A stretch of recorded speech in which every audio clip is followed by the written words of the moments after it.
FDA가 가축에 대한 항생제 사용을 제한하라고 공식 권고했습니다. 항생제는 몸속에 장기간 축적될 경우 소화기 계통, 간장, 위장기 계통 등의 부작용을 일으킬 수 있다. 이에 따라 우리 정부는 2011년 7월부터 가축이 먹는 사료에 항생제를 첨가할 수 없도록 제한했다. 항생제, 과연 안전할까? 수많은 오해와 논란이 끊이지 않는 가운데 소비자와 생산자 모두에게 바람직한 우리 축산의 길을 생각해본다. 충남의 한 양돈 농장. 농장주는 눈앞의 생산성보다는 건강하고 안전한 양동 방식을 택했다. 케이지를 포기한 것이다.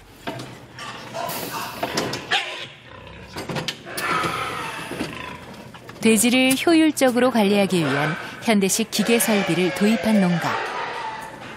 여기 이제 저울이 있어가지고 다 계량이 돼요. 그래가지고 계량이 돼가지고 그 양만 나오지 절대 더 나오고 적게 나오는 거 아니에요.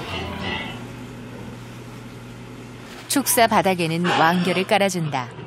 왕겨는 가축의 분뇨와 섞여 바로 축분 처리가 가능하며 냄새가 적어 축사 환경을 쾌적하게 만든다.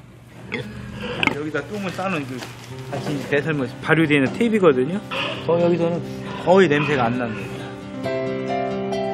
바닥에 깔려있던 왕겨를 바로 만져도 무관할 만큼 축사는 청결한 상태로 유지되고 있다. 딱딱한 바닥을 싫어하는 돼지들에게 왕겨가 깔린 푹신하고 넓고 청결한 축사는 천국. 자연스럽게 면역력까지 증대되어 질병과 항생제로부터 자유로워지는 결과를 낳게 됐다.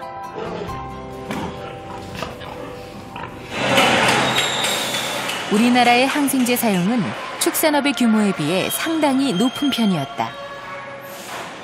일본의 2~3배, 유럽에는 10배 이상 많은 것으로 알려졌다. 그러나 다행히 2000년대 초에 1,500톤에 가까웠던 사용량이 2011년에는 약 950톤 정도로 35% 정도로 감소되었다.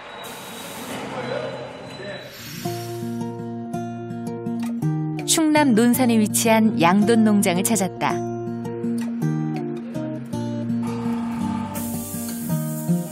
이곳은 모돈과 자돈을 합쳐 약 6천여 마리를 사육하고 있는 곳으로 현대식 설비를 갖추고 있는 대규모 양돈 농가의 모습이다. 항생제 사용 규제 이후부터는 질병 발생 후 처치가 아닌 예방 위주의 위생 관리 또는 면역 강화 방법으로 사육 패턴을 변화하고 있다. 양돈 농가가 질병에 노출되는 데는 축사 형태가 큰 영향을 미친다. 축사 형태는 분뇨 처리 과정의 차이로 구분되는데 이곳의 경우 분과 요가 합쳐져서 바닥으로 떨어지는 슬러리 축사다. 그 슬러리 논사가 이제 우리나라에 들어오게 된 이유가 가장 큰 이유는 이제 분뇨 처리를 좀 쉽게 하자는 그런 차원이었어요. 그러니까 사람이 일일이 치우는 것보다는 그냥 바로 밑바닥으로 분뇨와 동시에 떨어져 가지고 이제 한꺼번에 이제 처리할 수 있는 그런 축사 형태가 이제 슬러리 축사다 보니까 그걸 가지고 이제 분뇨 처리를 할 수 있는 그런 방안을 많이 생각을 했었죠. 그러다 보니까 이제 밑에 이제 분뇨가 있다 보니까 이제 가스라든지 이런 게 이제 축사 안으로 이제 들어오는 그런 상황이 많이 발생이 됐었고. 청결을 기대했던 축사 형태가 오히려 돼지들에게 질병을 유발할 수 있는 열악한 환경을 조성한 것이다. 축산 규모가 커지면서 많은 양의 분뇨가 한꺼번에 나오게 되고 그 처리 문제는 농가의 가장 큰 골칫거리로 남았다. 일반적으로 바닥에 톱밥을 깔아두는 축사 형태에서는 톱밥에 분뇨가 쌓여 그대로 퇴비가 될 수 있다. 그러나 슬러리 축사는 밑으로 떨어진 액상의 분뇨가 그대로 남아있어 유해가스와 세균이 되어 가축에게 노출된다. 축사 형태가 어떠냐에 따라서 이제 가축이 건강하게 자라느냐, 건강하지 않느냐 이제 이런 상황이 발생이 되고요.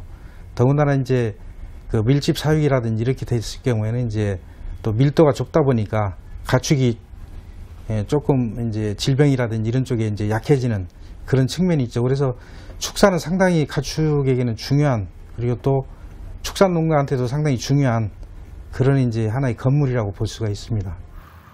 이제 막 추수가 끝난 논. 오늘 이곳에 액비가 뿌려질 예정이다. 액비란 가축 분뇨에서 고체와 액체를 분리한 후에 만들어진 액상의 거름으로 경중 농가에 더할 수 없이 좋은 미생물 함량이 그 어떤 것보다도 높은 1순위의 거름이다. 이곳 충남에서 배출되는 연간 7,900만 톤의 가축 분뇨.